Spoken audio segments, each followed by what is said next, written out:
باجوڑ اور خیبر میں فتنہ الخوارج نے علاقہ چھوڑنے سے انکار کر دیا۔ ذرائع کے مطابق جرگہ ناکام ہونے پر دہشت گردوں کے خلاف آپریشن کا فیصلہ کیا گیا۔ قبائلی عمائدین نے فتنہ الخوارج کو علاقہ چھوڑنے سمیت 3 مطالبات کیے تھے۔ سرکاری ذرائع کے مطابق خیبر میں 350 اور باجوڑ میں 300 سے زائد دہشت گرد موجود ہونے کی اطلاعات ہیں۔ ذرائع کے مطابق خیبر اور باجوڑ میں 80% دہشت گردوں کا تعلق افغانستان سے ہے۔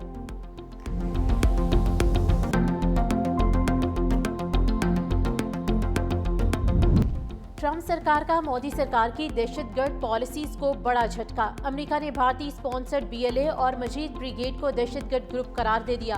امریکی محکمہ خارجہ کے مطابق BLA اور مجید بریگیڈ کو دہشت گردوں کی فہرست میں شامل کر لیا گیا۔ BLA نے جعفر ایکسپریس ٹرین حملے کی ذمہ داری بھی قبول کی۔ دہشت گردی میں 31 افراد شہید ہوئے، 300 افراد یرغمال بنائے گئے تھے۔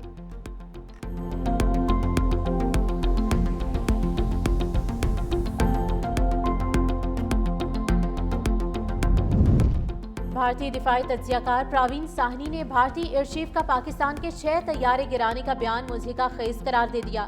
کہا ایئر چیف کا بغیر ثبوت پاکستانی طیارے مار گرائے جانے کا دعویٰ فضائیہ میں کمانڈ کے مسائل پیدا کر سکتا ہے۔ ایئر چیف AP سنگھ کا بیان کسی طرح درست نہیں لگتا، اس میں بہت سی خامیاں ہیں۔ ایسا محسوس ہوتا ہے کسی نے آخری لمحے ایئر چیف کو ہدایت کی ہو کہ اپنی تقریر میں یہ باتیں شامل کر لو۔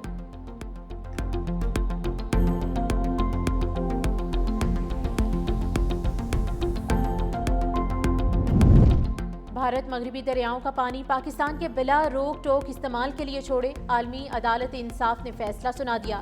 پاکستان کا سندھ طاس معاہدے کی عمومی تشریح سے متعلق ثالثی عدالت کے فیصلے کا خیر مقدم۔ فیصلہ پیر کو عدالت کی ویب سائٹ پر جاری کیا گیا۔ عدالت نے قرارداد ہائیڈرو پاور منصوبوں کے استثناء معاہدے میں طے شرائط کے مطابق ہوں گی۔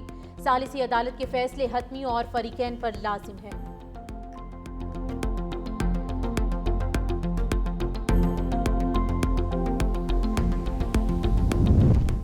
لاکھوں بھیڑ بکریوں کی جان بچانے والی ویکسین میں بھی گھپلوں کا انکشاف۔ ویکسین پوری دیے بغیر ہی سپلائرز کو ادائیگی کر دی گئی۔ اسلام آباد ویٹنری لیبارٹریز کی خصوصی آڈٹ رپورٹ منظر عام پر آ گئی۔ ادائیگی درست ثابت کرنے کے لیے 24 لاکھ خوراکوں کی جعلی ڈیٹا انٹری کی گئی۔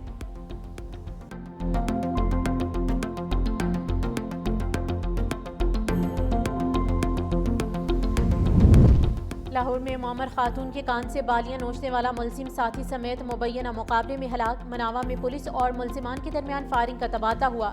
CCTV ذرائع کے مطابق مارے جانے والے ملزمان کی شناخت فراست علی اور جون شاہ کے نام سے ہوئی۔ دونوں ریکارڈ یافتہ اور پولیس کو متعدد وارداتوں میں مطلوب تھے۔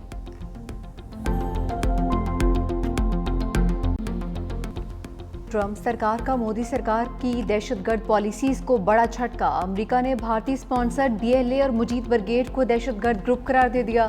امریکی محکمہ خارجہ کے مطابق BLA اور مجید بریگیڈ کو دہشت گردوں کی فہرست میں شامل کر لیا گیا۔ ٹرمپ انتظامیہ کا دہشت گردی کی روک تھام کے لیے عزم برقرار رہے۔ امریکی وزیر خارجہ مارک روبیو نے کہا کہ BLA نے کراچی ایئرپورٹ اور گوادر ایئرپورٹ کمپلیکس پر حملے کی ذمہ داری قبول کی تھی۔ BLA نے جعفر ایکسپریس ٹرین حملے کی ذمہ داری بھی قبول کی۔ دہشت گردی میں 31 افراد شہید ہوئے، 300 افراد یرغمال بنائے گئے تھے۔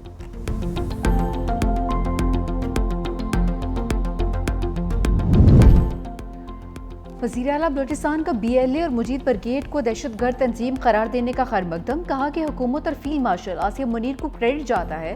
شہریوں کے قتل کا کوئی جواز نہیں۔ کردم BLA عرصہ دراز سے معصوم لوگوں کا خون بہا رہی ہے۔ دہشت گردی کے خاتمے کے لیے دنیا کو متحد ہونا ہوگا۔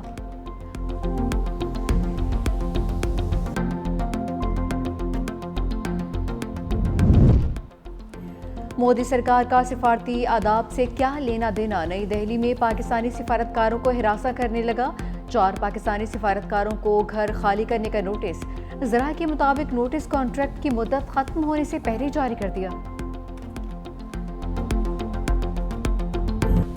شاہ محمود پھر بچ گئے، دوسرے کئی رہنما پھنس گئے۔ 9 مئی کے مزید 2 مقدمات میں PTI رہنماؤں کو 10-10 سال کی سزا۔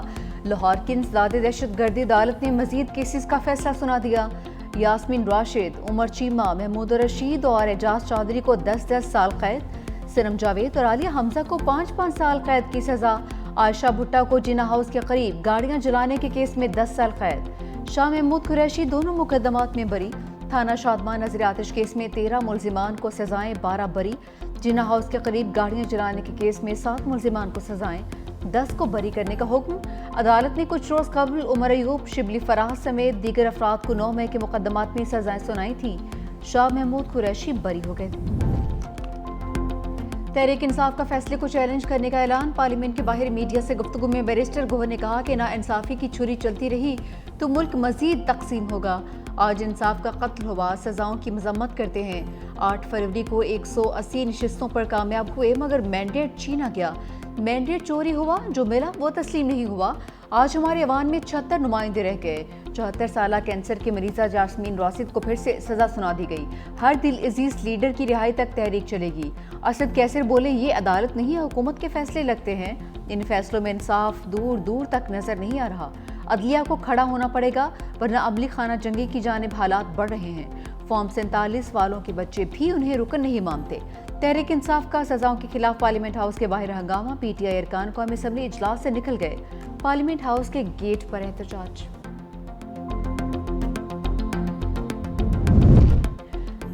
زرتاج گل سزا یافتہ ہیں، پہلے سرنڈر کریں۔ Chief justice Lahore high court کا حکم۔ 9 مئی کے 3 مقدمات میں سزاؤں کے خلاف اپیلوں پر سماعت۔ چیف جسٹس عالیہ نیلم نے ریمارکس سے جب تک زرتاج گل سرنڈر نہیں کرتی اپیل نہیں سنیں گے۔ زرتاج گل پہلے سرنڈر کریں پھر عدالت سے رجوع کریں۔ رجسٹرار آفس کا اعتراض برقرار رکھتے ہوئے زرتاج گل کو پیش ہونے کا حکم۔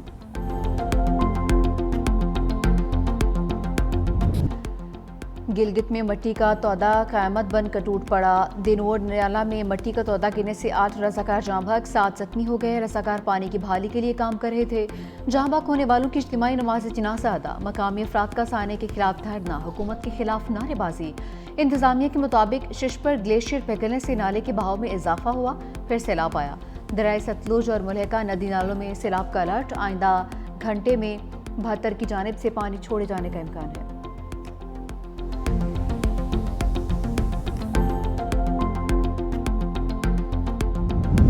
سوچ کے لوگ مختلف 7 ڈمپروں کو آگ لگا دیتے ہیں۔ ہم نے ان کو ڈیڈ لائن دے کے 25 تاریخ کے بعد صرف وہ ڈمپر شہر میں آئیں گے جس میں ٹریکٹرز لگے ہوں گے، جن کے ڈرائیونگ لائسنس فلی چیکڈ ہوں گے۔ تو گورنمنٹ کا کام ہے، وہ ہم کام کر رہے ہیں، لیکن آپ بیٹھ کے یہاں پہ صرف آگ میں تیلی کہ فلانے نے یہ کہا، فلانے نے یہ کہا، یہ کیا میسج دے رہے ہیں آپ؟ شہر کا امن آپ کو راس نہیں آ رہا ہے؟ جان بوجھ کر اس طرح کی سازشیں کی جا رہی ہیں۔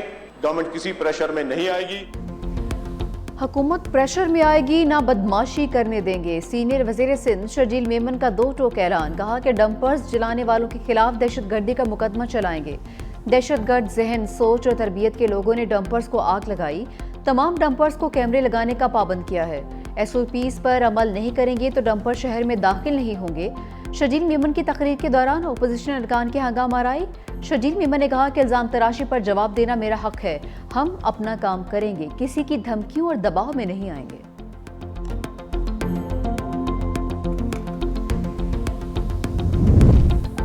ترکیہ میں قیامت خیز زلزلہ، درجنوں عمارتیں زمیں بوس، 1 شخص جاں بحق، 29 زخمی۔ صوبے بلکسر میں زلزلے کی شدت 6.1 ریکارڈ، ملبے تلے دبے بیشتر افراد کو نکال لیا گیا۔ وزیر اعظم شہباز شریف کا ترکیہ میں زلزلے پر افسوس کا اظہار، کہا کہ صوبے میں زلزلے پر دل رنجیدہ ہے، تمام تر دعائیں اور ہمدردیاں متاثرین کے ساتھ ہیں۔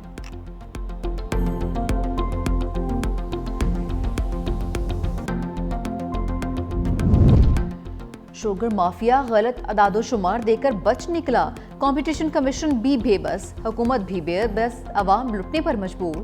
وفاقی وزیر خزانہ محمد اورنگزیب کو ملک میں چینی کے مسائل پر briefing. Chairman competition commission doctor Kabir Sidhu نے شوگر کارٹل کی واردات بے نقاب کر دی، کہا دستیاب سٹاک اور پروڈکشن کے بارے میں غلط ڈیٹا فراہم کیا گیا۔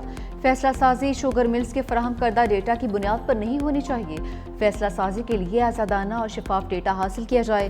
یہ سادہ سی بات کئی سال عوام کے لوٹنے کے بعد فیصلہ سازوں کی سمجھ میں آئی ہے۔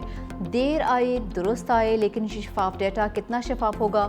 2010 کا شوگر کارٹل کا فیصلہ آج تک منظر عام پر نہیں لایا جا سکا۔ سندھ ہائی کورٹ نے 2021 تک اسٹے دیے رکھا، اب معاملہ سپریم کورٹ میں زیر التوا ہے۔ گاڑی جب میں نے خریدی تھی تو اس وقت اس کی جو مالیت تھی، آج وہ اس کے 3 گنا ہے، کیونکہ وہ میری تھی 12-13 سال پرانی گھڑی میرے ہاتھ میں تھی اور میں اپنے بچوں کے ساتھ تھا, فیملی کے ساتھ. جو ہمارے میزبان ہیں ان کی بھی گھڑی چھنی, میری بھی چھن گئی, لیکن اللہ کا شکر ہے جان ہے تو جہان ہے, یہ چیزیں تو آنے جانے کی ہوتی ہیں. مہنگی گھڑی مشکل کی گھڑی بن گئی. یوسف رضا گیلانی کی بیٹی کی بیش قیمت گھڑی بارسلونا میں چور نے چھین لی.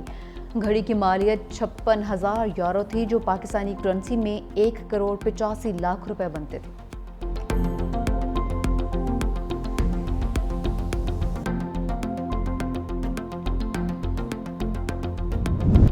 بھارتی ریاست اتر پردیش میں 200 سال پرانے تاریخی مقبرے پر حملہ. بجرنگ دل سمیت انتہا پسند ہندو تنظیم کے ارکان نے دھاوا بول دیا. مقبرے کی تاریخی عمارت کو نقصان پہنچایا ہے.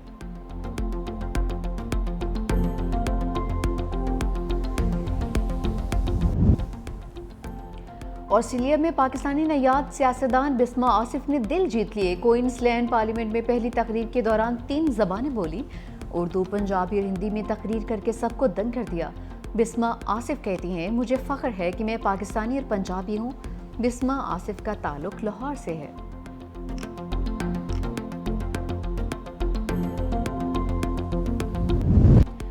ویسٹ انڈیز نے حساب برابر کر دیا. پاکستان کو دوسرے ون ڈے میں شکست. بارش سے متاثرہ میچ میں قومی ٹیم نے پہلے کھیلتے ہوئے 35 اوورز میں 7 وکٹوں کے نقصان پر صرف 171 رنز بنائے. حسین طلعت نے 31, عبداللہ شفیق نے 26 اور سائم ایوب نے 23 رنز کی اننگز کھیلی. ڈی ایل سسٹم کے تحت ویسٹ انڈیز نے 181 رنز کا ہدف 5 وکٹوں پر پورا کر لیا.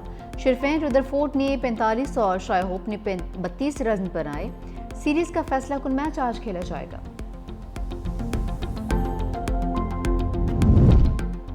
مانچسٹر کیس میں اہم پیش رفت. کرکٹر حیدر علی اور خاتون کے درمیان سیٹلمنٹ کا امکان ہے. پاکستانی نژاد خاتون سے جلد معاملہ طے ہونے کے بعد کرکٹر کی وطن واپسی کی راہ ہموار ہو جائے گی. ذرائع کے مطابق حیدر علی اور خاتون کی دوستی پرانی تھی. اگر یہ کیس ختم ہوتا ہے تو حیدر علی کو پی سی بی کی انضباطی کارروائی کا سامنا کرنا پڑ سکتا ہے.